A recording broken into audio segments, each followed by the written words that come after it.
dünyadan küsməyə qalsaydı, əleyhissalam hamıdan daha çox, daha tez küsməli idi hamıdan.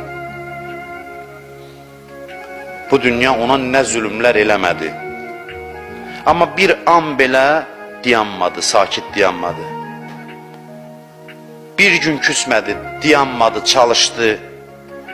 İşlərdən uzaqlaşdırdılar, gedib evində oturmadı. Getdi, bağ saldı, getdi, quyu qazdı. İndiyə qədər Mədinənin abadlıqlarının əsasını əleyhissalam qoyub, indiyəcən mövcuddur onlar. Çünki şəhadət arzusu ilə yaşayırdı. Şəhadət arzusu ilə yaşayan adamların dünyası abad olur. Dilləri İmam Zamanın sahabələri dünyanı abad eləyəcəklər.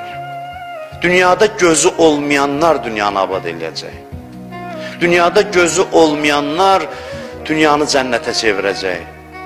Dünyanı abad eləyib başqalarına bəxş eləyəcək.